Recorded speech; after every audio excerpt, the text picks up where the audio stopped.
Hello again, everyone. I'm Joe Longinusa, welcoming you to another edition of Next on the Tee with Chris Mascaro, the show where industry leaders, golf professionals, and legends all come and discuss the great game we love so much. So without further ado, let's turn it over to our host to tell us who's next on the tee. Chris, take it away. Hey, thank you, Joe. Good morning, everybody, and thank you for joining me again today on Next on the Tee. We are brought to you today by the great folks over at the French Lick Resort, the World Golf Village, the Leather Shop, the PGA Tour Superstore, and our great friends over at the Bobby Jones Company as well. I'm your host, Chris Mascaro, and I'm not sure we have enough superlative words out there to describe how excited I am about today's show. My first guest this morning is going to be Matthew Laurance. We recently had the privilege of having Matthew join us on the football side on our show Thursday Night Tailgate. I was a huge fan of Matthew's movies and TV shows before he even, ever joined us on the show. And I'm an even bigger fan now because what I've come to see and learn is that he's a 10 times better person than he is an actor or a broadcaster. And we know how tremendous he is at both of those.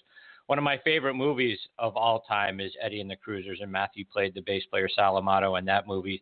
He's also been in other great films like Streets of Fire. He starred in TV shows like Duets. He was a part of the cast in the 6th season of Saturday Night Live. He's done so much more. We'll talk about all of that, and we'll probably sneak in some golf as well when Matthew joins me here in just a few moments. Following him, we'll get a return visit from PGA professional and the co-founder of the Salute Military Golf Association, Jim Estes, and Jim has become such a great friend of the show. He and the SMGA are very important to us, and they're wonderful partners, and we can't be more proud of the things that Jim and that organization have achieved. So we'll catch up with Jim. We'll get an update on all the great things that he and they are doing over there for our wounded veterans to help get them back out on the golf course or to learn the game from the get-go. It's also got a great new golf app that's available both on for iPhones and on the Android as well. V1 Golf. Please look that up on your app store here as we anticipate Jim joining us, and he'll be along with me here a little bit later in this half hour. So we're going to have a lot of fun this morning. I'm so glad that you have chosen to let us be part of your day. And like I mentioned a moment ago, we are sponsored by the French Lick Resort, which is an absolutely spectacular place. Their Pete Dye and Donald Ross design courses were ranked number 1 and number 2 up in the state of Indiana by Golf Week. It was the site of last year's Senior PGA Championship and the LPGA Legends Championship. Please go to FrenchLick.com to see for yourself how great it is and to book your stay. We are also sponsored by our friends over at the Leather Shop, makers of top quality custom-made leather, dress, casual, and golf shoes. Folks, do your feet a favor and put them inside shoes. You're going to keep them feeling good and looking good all day long. You can find them online at the-leather-shop.com. Also want to give a shout out to our good friends at the World Golf Village located in historic St. Augustine, Florida. My buddies and I, we just went down there. We spent our annual golf trip down there at the World Golf Village. Spectacular place. Boy, and the folks are really great as well. It's also the home of the World Golf Hall of Fame. Folks, no matter the time of year or the length of your visit, the World Golf Village is sure to deliver a great experience with family or friends, and you're going to make memories that are going to last you a lifetime. For more information, go to worldgolfvillage.com or give them a call, 1-800-948-4653. Again, 800-948-4653. Want to welcome our new friends over at the PGA Tour Superstore, which, as I call it, a golf wonderland and the best place to get everything you are looking for to play great and look great out on the golf course.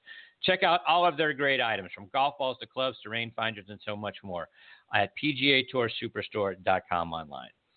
And also our friends at Jones Global Sports and the Bobby Jones Company. Folks, raise your game to new heights in performance with a brand that's been known for style, character, and excellence for the last 25 years.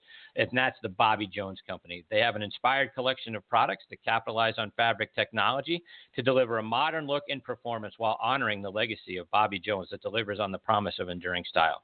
Their hard work, they try very hard, and they are there to earn your respect, your trust, your business, and just as important, folks, your long-term friendship. Communicate that you're here to stay by wearing clothes from a brand that has enduring style and presence, and that's from the Bobby Jones Company.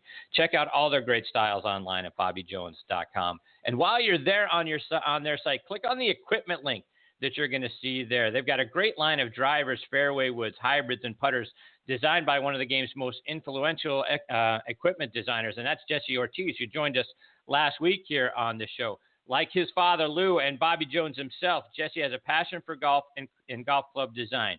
You remember his great tri-wood medals from back in the day, right? Back at Olimar, those great 3 and 4 woods that we all use. Well, now he's putting his innovative designs and his creativity to work, making great equipment for the Bobby Jones Company. You can check them out online, not only by going to bobbyjones.com and clicking on the equipment link. You can go directly there at bobbyjonesclubs.com. And folks, every week here on Next on the Tee, we want to kick off the show by saluting the brave men and women serving in every branch of our military who are tuning in around the world on the Armed Forces Radio Network. We want to thank all of you for the daily sacrifices that you and your families are making to protect our freedoms and our liberties. We also want to thank our veterans for all that you and your families have done for us through the years. It's through your strength and your efforts that our way of life is even possible. Folks, if you happen to see a member of our military when you're out and about in your daily life, whether you're in the grocery store, at a restaurant, at the airport, wherever you are, please stop for a moment and tell them thank you. They are our true heroes. Our sincere thanks as well to Sean Cruz and the wonderful folks over at the Armed Forces Radio Network. It is such an honor for us to have Next on the Tee be a part of your network. You can find our show by going to armedforcesradionetwork.org. And I also want to continue to remind our veterans out there, be sure to check out globalvoiceforveterans.org. It's a great site with news and articles and a wealth of information designed specifically for our veterans out there that I'm sure you're going to find both interesting and beneficial to you. Again, globalvoiceforveterans.org. All right, now back with me on the French Lick Resort guest line is Matthew Laurance. You know Matthew from many great movies and TV shows, radio shows, and now that he's a part of. And if you're like me, like I mentioned a moment ago, and a big fan of the movie Eddie and the Cruisers, you remember him from his role as the bass player Sal Amato. He had a reoccurring role in the show Beverly Hills 90210, playing Mel Silver, David Silver's father.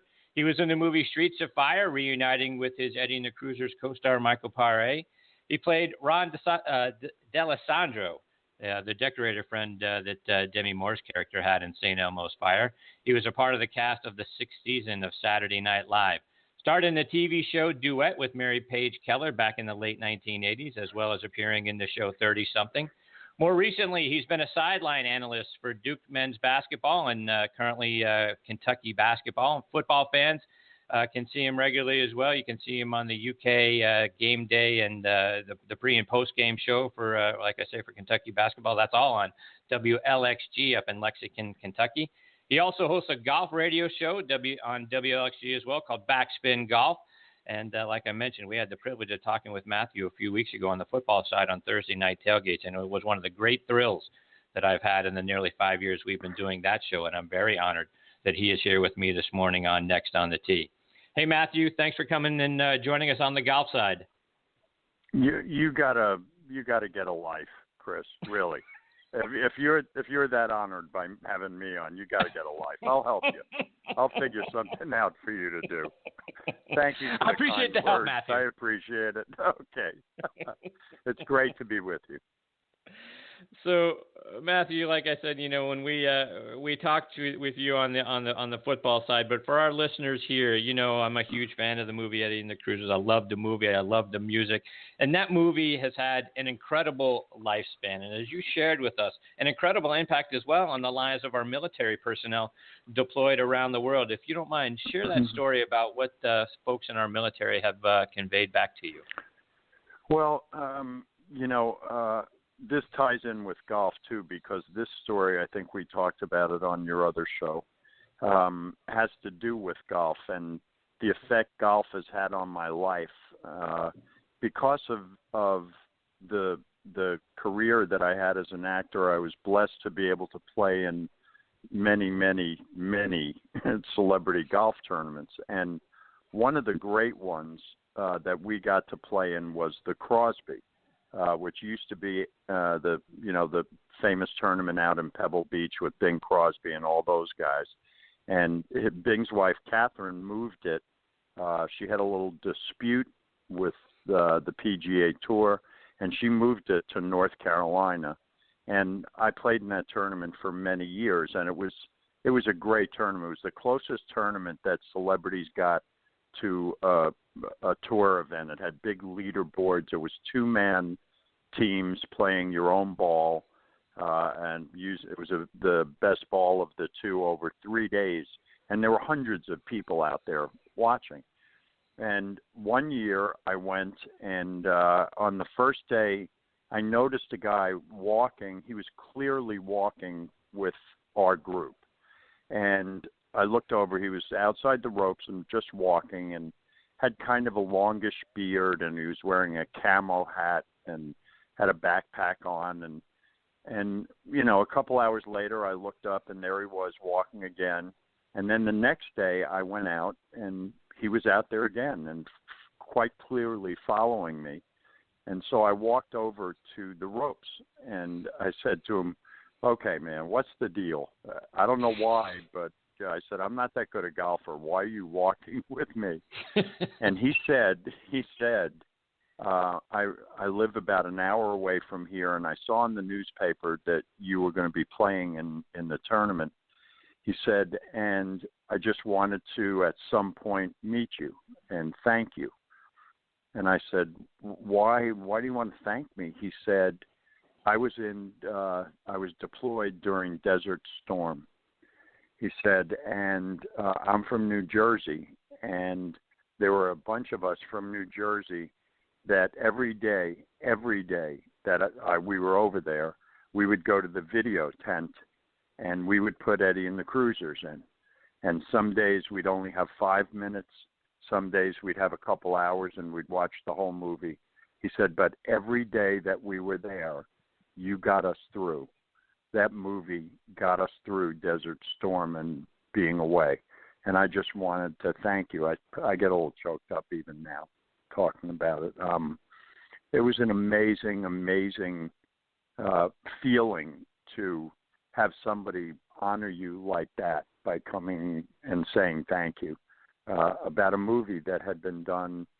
At that time it wasn't as long ago. This was probably in the 90s or in the early 2000s, but it was pretty amazing. I mean, it was very sobering, and that's the kind of thing that you never think about when you're acting or doing a part in a movie or a TV show, the effect that you have on other people. So it was very cool, to say the least. Yeah, I got to, Matthew. I don't know what it's like, but help me understand. What's it like for you? Not only knowing, being a part of a movie that is part of movie history, but also knowing that you helped create something that means so much to so many different people in so many different ways. To those guys, getting them through, I'm sure what is a very tough situation, life and death situation on a semi-hourly basis over there. Right. Mm-hmm. And there's so many of us over here that are just movie fans that, this movie has had a life now that's 33, 34 years old.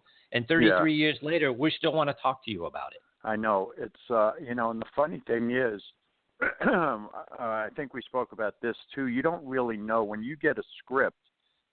You can tell, is it a good script or a bad script? You can kind of try to visualize what it's going to look like. But while you're doing it, you never have any idea. It was a small independent film that we all thought was really good. And I wanted to do two things when I started acting.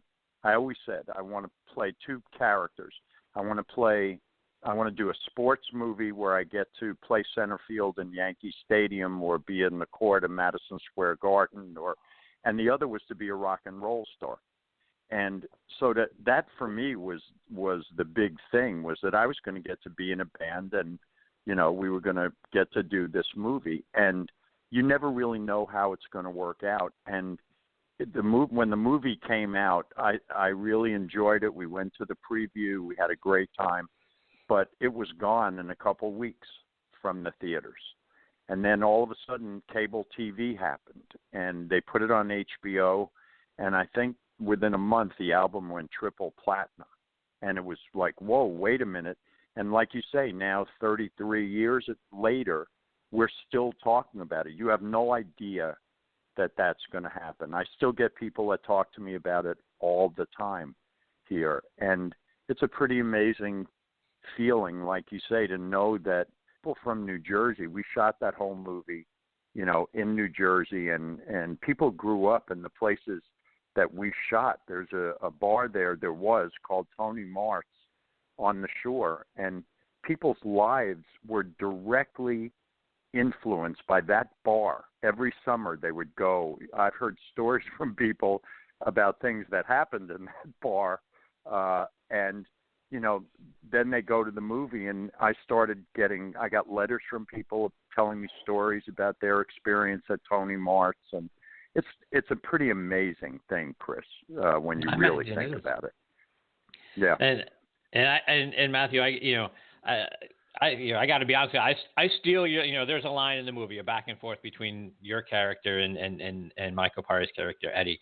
And, I steal it all the time, and I use it in business and in life. And the back and forth, I'm sure you've heard a million times. We ain't great. We're just some guys from Jersey. And Eddie replies, that's right. If we can't be great, then there's no sense in ever playing music again, Sal. Right? I use that all the time. I got to imagine you hear it all the time as well. I do. It's pretty funny, and the best is when I go to New York, because there are, people from New Jersey that are in the city, and it's happened to me. I'll be walking down Madison Avenue, and some guy will roll a cab window down and scream at me, "Hey, Sal, I'm from Jersey, Sal!" And it's pretty awesome. And that was a great line. I've had some pretty good lines in some of the movies I've done, but that was a really good one. I read that the director of the Davidson was tough on you guys, particularly Michael Parra, to try to get certain emotions out of him, particularly in the scene after the saxophone player Wendell dies and the band is supposed to go out on stage and entertain an audience. Is that accurate? Was he purposely hard on you guys to try to generate certain emotions from you and from your characters? Yeah, well, I think it was all dependent on the actor. I mean, he was never hard on me. I kind of took over the role of the kind of the unofficial leader of the band. Eddie obviously was the leader of the band musically and on stage, but while we were shooting the movie, Marty kind of relied on me a little bit to make sure everything was going okay. It was almost like good cop, bad cop. And Michael, this was a big deal for Michael because it was his first kind of starring role. He had been on TV, a couple of TV series, but it was a big deal, especially to Marty. And Michael went through a lot. He didn't have a musical background, so he had to worry about learning to try to look like he was playing the guitar and lip syncing, and as well as the acting. And Marty was really rough on him. When he didn't feel like he was doing what Marty needed, Marty got on him pretty good.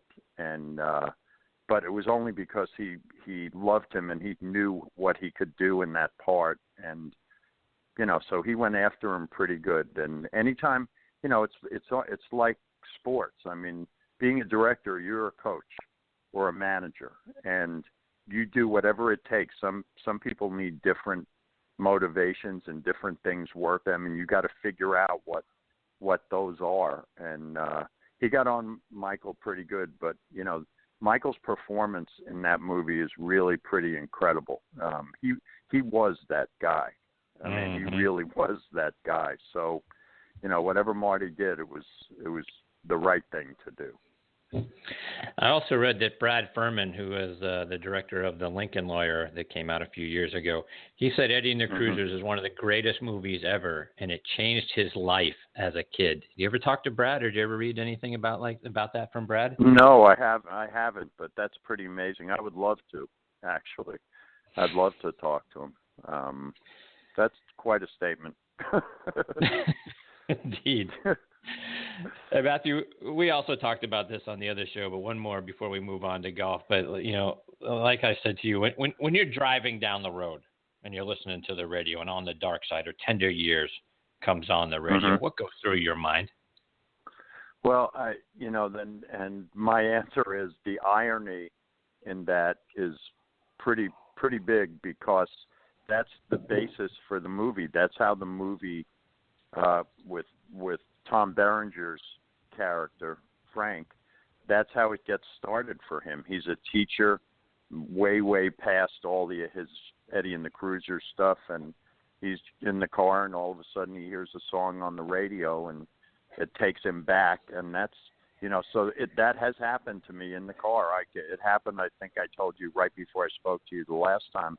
It happened to me. I got in the car to go to work one morning and turned the radio on, and all of a sudden, 2 seconds later, On the Dark Side came on, and boy, it triggers, so many incredible memories for me. That I was very blessed to have the career I had in acting, and that's easily the most favorite thing that I did in terms of my character, and in terms of what I got to do and be when I was on camera, up on stage with a bass guitar and all the things. It just triggers a ton of memories for me, and it's also kind of weird, like I say. I guess I don't know. Like when Bono was driving in the car and a U2 song comes on, I wonder if he still goes, "Wait a minute, that's me." Probably not, but for me, I do. I go, "Wait a minute," and then I listen to the bass line. Then I even though it's 30 years ago, I'll play air bass to whatever song they're playing on the radio. It's pretty funny.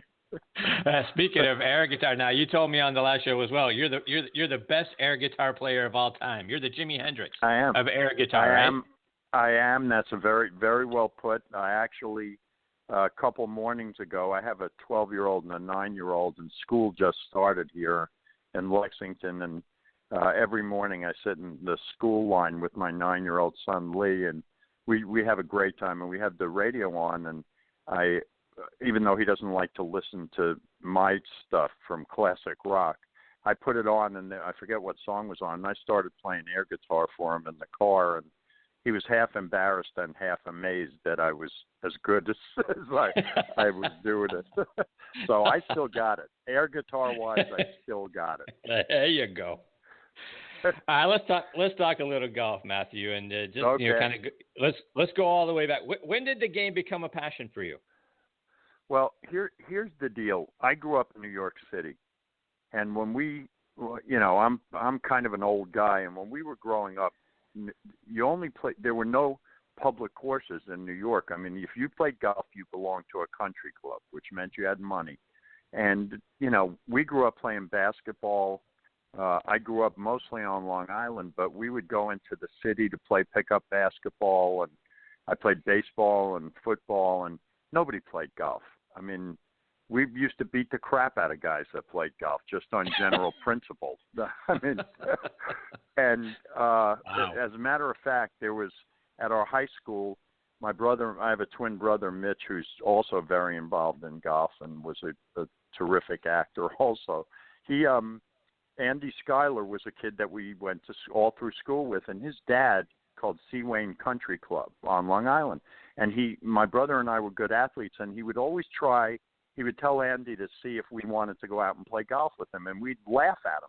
And then years later, I went back to visit my mom when I had started playing golf, and I said to her, "Where's Andy Schuyler's father now? Why isn't he calling me to take me out to Seawain, to play? Where is he when I need him?"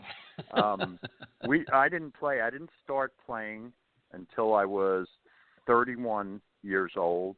Wow. When I actually went out to L.A. To work, the first time I went to L.A., my brother had moved out there a couple of years before that, and he was playing. And when he told me one day he was playing golf, I laughed at him. I said, "Are you kidding me?" And then I got out there, and I started playing when I first went out there. And, as I said, it changed my life in many, many, many respects.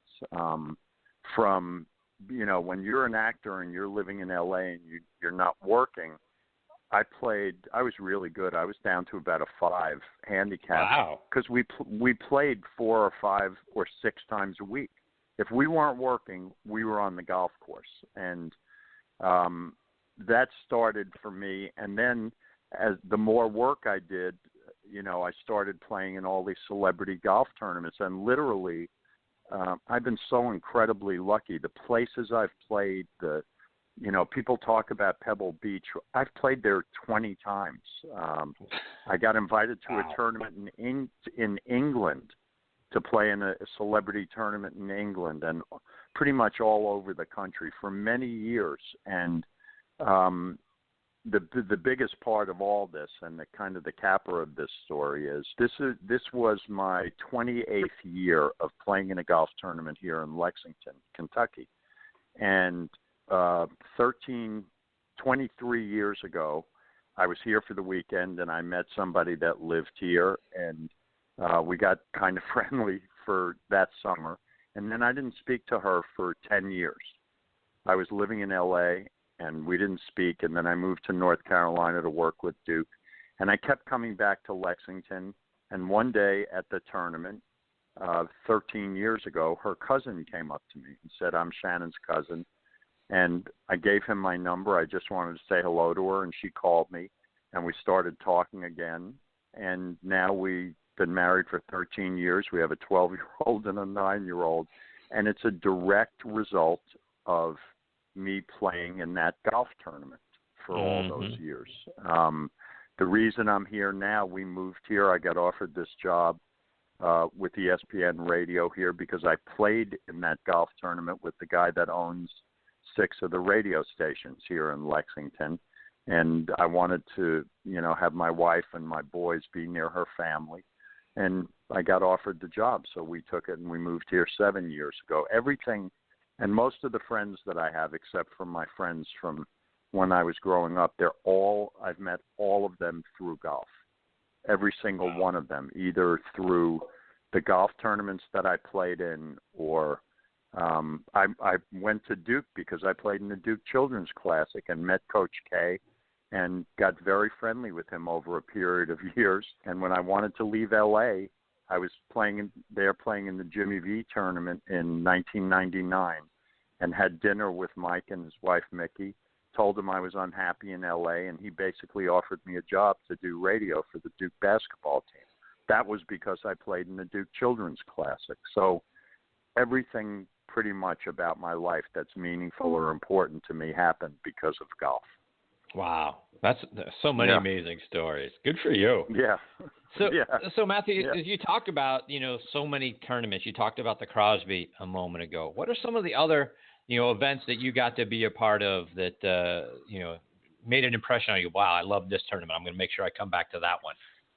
Well, there were the tournaments we played in over the years, over and over again. I played in a tournament in Hilton Head where we got to play, that was 3 days, and you got to play like Palmetto Dunes and Arthur Hills, and then the last day you got to play Harbor Town. So every year when the tournament is at Hilton Head, I know all those holes really well. I played in that tournament for probably 10 years. That's the kind of thing that really gets you. This is a really cool story. I got invited, as I said, to play in a tournament in England. There was a very famous actor who you might not know. His name is Howard Keel, and he had a tournament every year in England. And through a guy I met at a golf tournament, he got me invited. And there were 12 Americans that went over to play in this golf tournament. And it was all English comedians and dart champions, and it was just awesome. And they flew you over there first class, and we got over there, and the tournament was at a place called the Mere Golf Club, which is one of Nick Faldo's favorite golf courses in the world.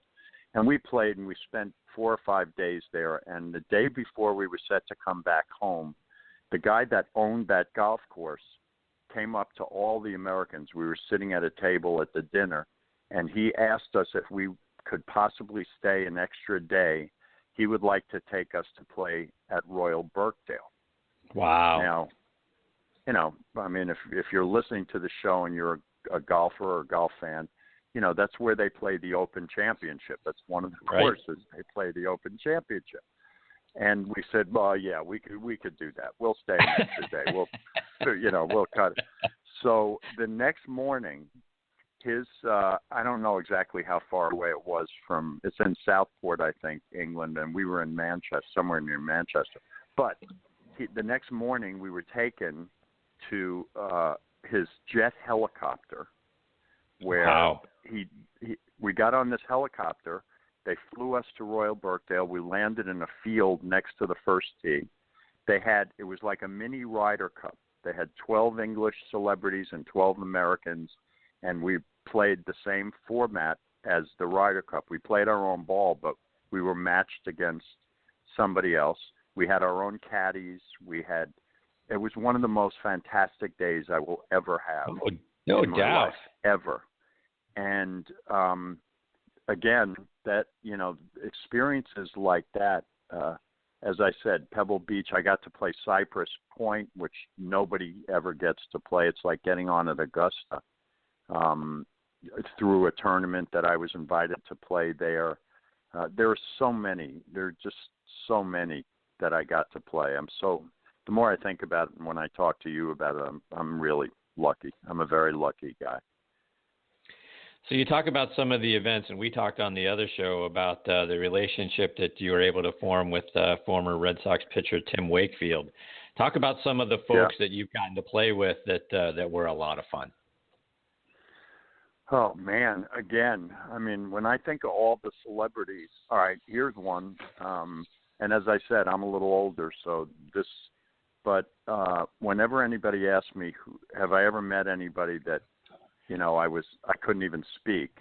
That only happened to me one time. I played in a tournament actually in Los Angeles that benefited a charity that Jimmy Stewart ran. And before the first day of the tournament, they had a dinner the night before, and I got to meet Jimmy Stewart. And I couldn't even speak when I met him. All I could think, I shook his hand, and I just kept seeing It's a Wonderful Life in my mind, and Mr. Smith Goes to Washington, and all the movies that he had been in that influenced me growing up and that I loved. I just kind of shook my head at him when he said hello to me. I couldn't even really talk. Actor-wise, there were, I played with so many actors that I admire tremendously, and got to play with a lot all the time. Andy Garcia is a good friend of mine. There are so many, and sports figures. Here, we'll tie in the football show.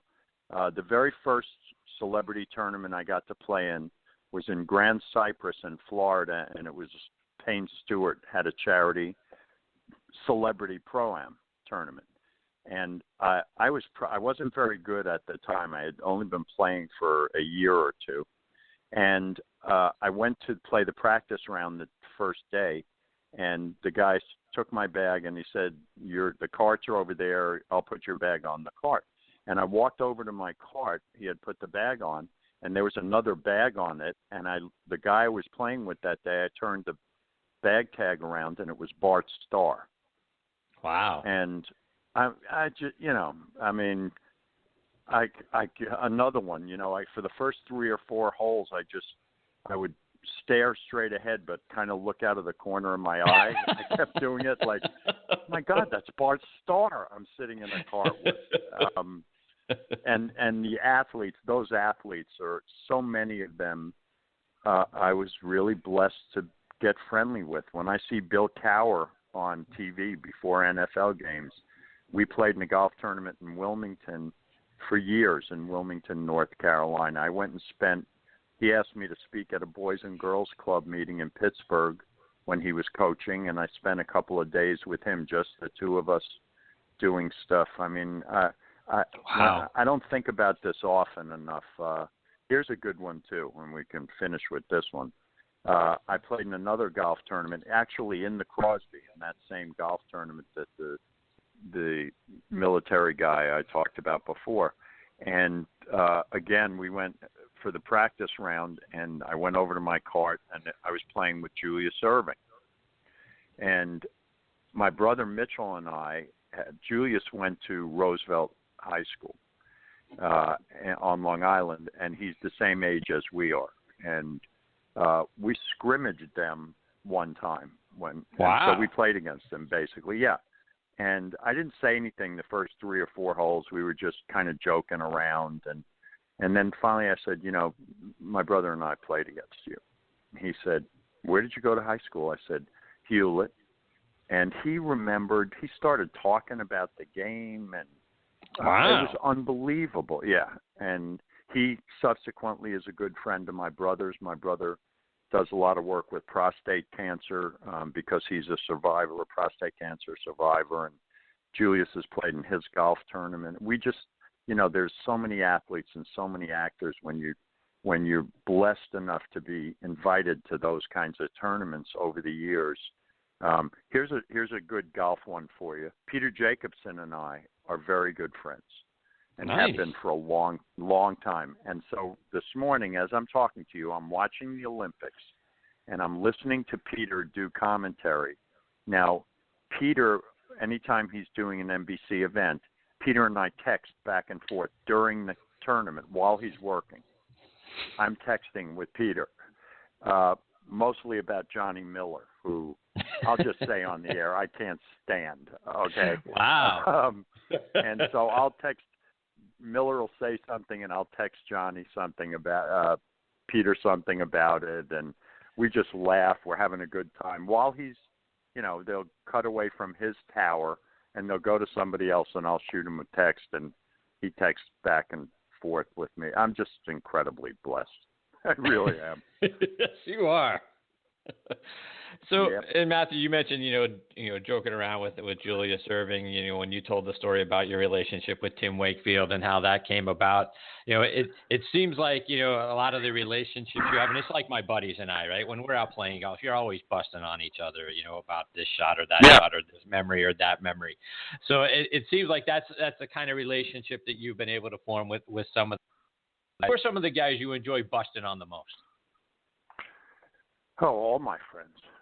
I mean, I bust on my friends all the time, especially athletes, because pro athletes they do it. Talk about, the way they get after guys.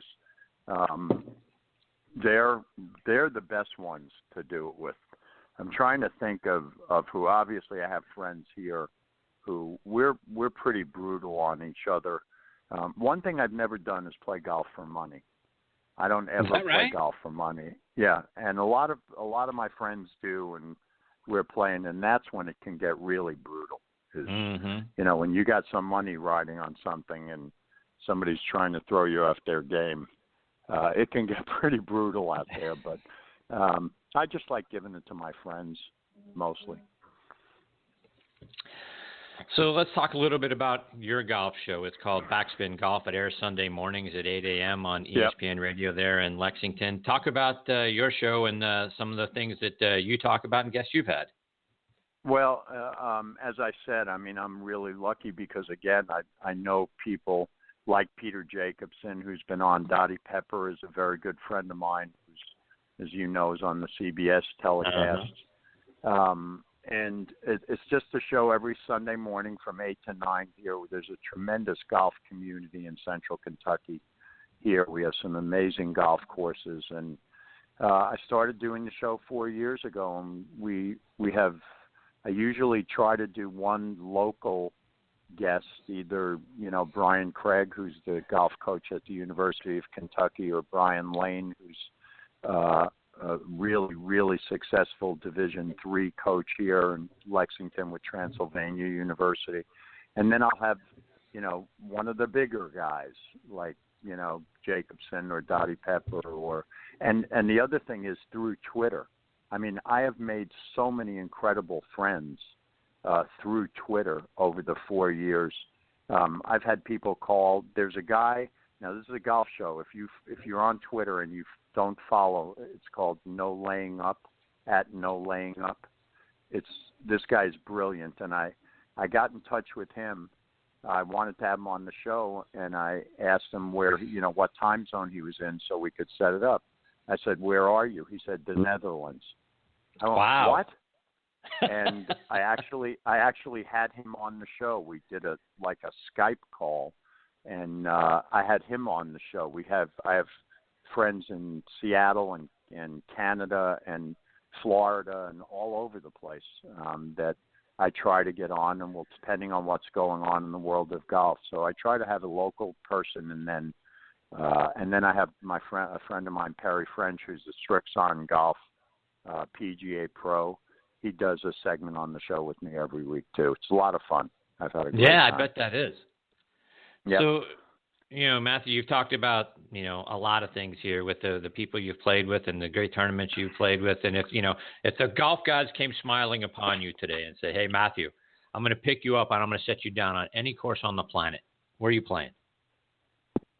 I would go back to my favorite course on earth, which is Ballybunion in Ireland. Is that right? Oh, yeah. That playing golf in Ireland or Scotland, but particularly Ireland for me was the best. And Ballybunion's my favorite course anywhere. And like I say, I've been very fortunate to play a lot of great golf courses, but there is nothing like that experience to me. The physical beauty of that golf course and the history of that golf course and the people there are just absolutely incredible. It's my favorite place on earth. It really is. I wish I could live there. I wish I could move to Ireland and just play golf, and I'd be very happy. And mine's Augusta National. If the golf guys are putting me anywhere, I'm picking Augusta National all the time. But I haven't been to Ballybunion, so I look forward to hopefully one getting over there. Augusta's a pretty good one, too. That's a good choice. So, Matthew, just a couple more before we let you go. Dream foursome or five? Yeah, I got to run. I'm a busy guy here, Chris. I got a lot going on here. I know you do, Matthew, and I appreciate the time. Okay. Dream foursome or fivesome for you? I'm sorry, say it again. Do you have a dream foursome or fivesome that if you could put it together, play with? Who would it be? A dream foursome. Well, I would take a pro. This is a really good question. Who would I like to play with? David Faraday would be one guy because he'd be really funny. I would take. I know French Lick is a partner of yours. Yes. I will be there next weekend. Is that right? Doing my show live for the LPGA Legends tournament. Good for you. Next Sunday morning, and I would take. Let me see. I would like to play a round of golf with Julie Inkster. I would have her in the foursome. Who is one of the nicest people in the world and obviously a great golfer and our Solheim Cup captain. Right. And here's the pro that I would take is Sergio. Really? Why Sergio? Yeah. Seve was and still is my idol. Wow. He's of everybody. His name is in my Gmail address. And Sergio, on top of obviously being a great golfer, was, Seve was like a father to him, and I would love to walk around and hear Seve's stories. So I would say off the top of my head, Sergio would be a guy I'd want. Wow. Great foursome. Yep. So, Matthew, just, let us know, for your show, who do you have coming up? You got a great schedule next week, and God bless you for going up to the French Lick Resort because it's absolutely fantastic. But who can our listeners go and tune in the future? You got coming up on your show that they can look forward to hearing. Well, it's I'm not like you. You have people coming on, like way in advance, which is the professional way to do it. I wait till like Thursday, and I go, okay, who am I going to have on? This show. Actually, tomorrow morning is Brian Lane, who I mentioned is the golf coach at Transylvania University here, which is a huge D3 program. And then a guy named Dan Hauser, who I met through Twitter, who is with, he lives down in Jupiter, Florida, and his Twitter account is hysterical and very funny and informative about golf. So he'll join me on tomorrow's show. Nice. And that's about it. I don't know about next week. Next week I'll be a French Lick, but the week after, who knows? I have no idea. Matthew, let our listeners know, how can they find you both online and over social media and follow you and try to stay up to date as best they can with the great things you're doing? Okay. Twitter is @ML on WLXG. And you can listen live to the golf show every Sunday on WLXG.com, and you just hit listen live. And that's about it. That's the best way to keep up on what I'm doing, because I tweet about everything. So very cool. Matthew, thank you so much. You become absolutely one of my favorite people to talk with. I can't thank you enough for your time coming on both shows, both on Thursday Night Tailgate and here. I really enjoy getting to spend time with you. Me too, Chris. You're a great one, and thanks for doing this and having it go out over the Armed Forces Network. It's fantastic stuff, and you're to be commended for doing this. It's important for all of us. So anytime I can do anything with you, I'll be happy to. I appreciate that very much, Matthew. Okay. Good luck next week at the French Lick man. Resort and in the tournament. All the best to you and your family, and look forward to having you back on the show hopefully real soon. Anytime. Thanks, pal. All right. See you. Take care, Matthew. That is Matthew Laurance. Again, you can find him on ESPN Radio up there in Lexington, Kentucky. You can follow him on his Twitter account, like he said. And, if you're a fan of, some of the great movies, particularly going back to the 80s, The Eddie and the Cruisers, The Streets of Fire, St. Elmo's Fire, his show duets, absolutely fantastic stuff. And then his time on Saturday Night Live as well.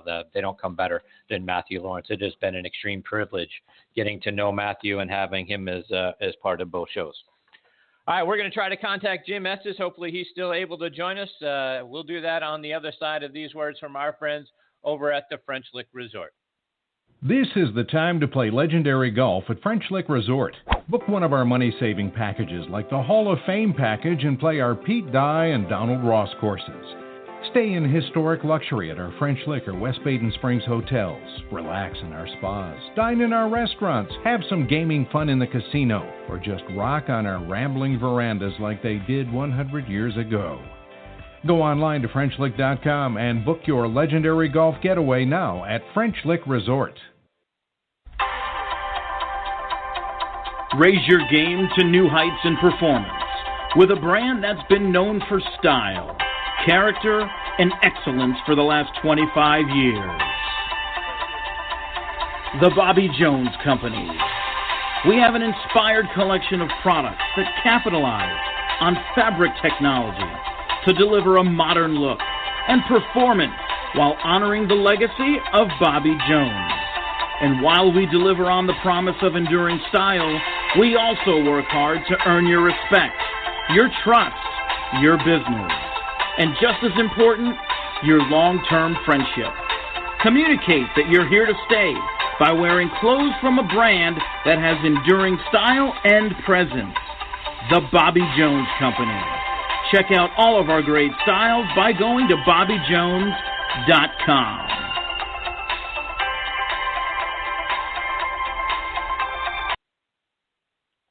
Check out our friends at The Leather Shop, the only company in the world with the ability to provide true custom-fit, handcrafted, full-grain leather shoes and boots online. That's right, no need to leave home for quality handmade shoes. The best part? The models on their website are mere suggestions. You can request customizations to any design shown or submit your own unique design. No extra charge. For more information, visit our website, nextonthet.net, and click the TLS logo on the bottom of our homepage, or to visit them directly, go to www.the-leather-shop.com and click your country's flag in the top left corner. That's www.the-leather-shop.com.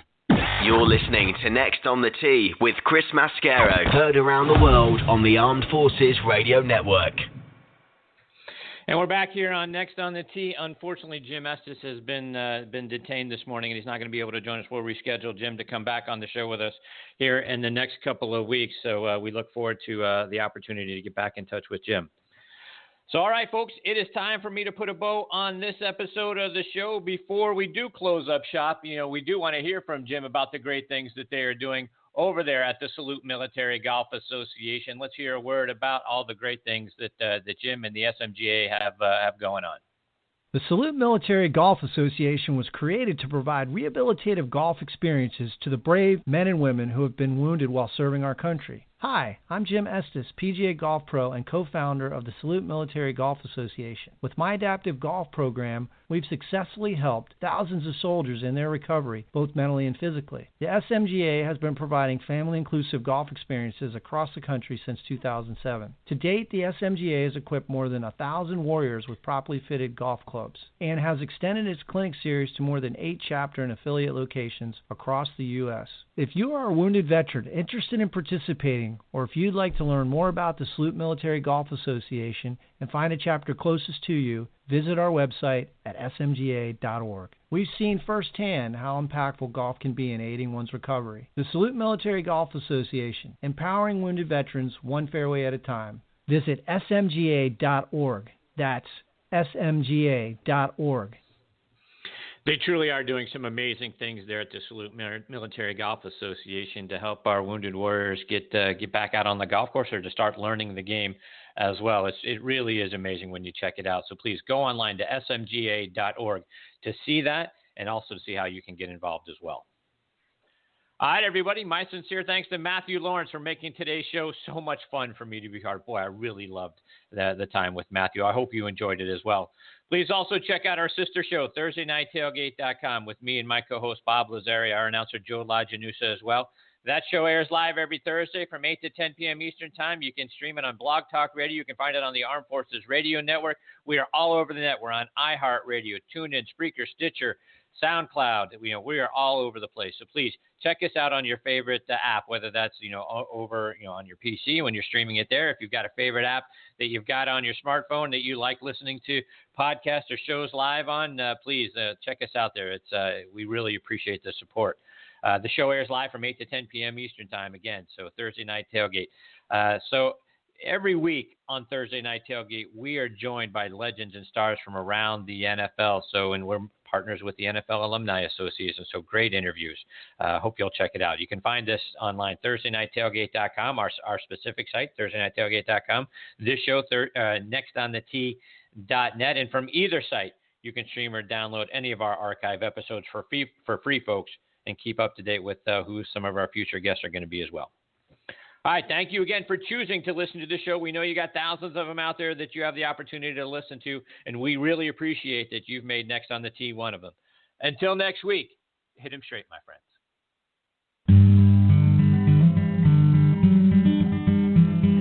You've been listening to Next on the Tee with Chris Mascaro, where PGA and LPGA legends, pros and top instructors, and media members go to tell their stories.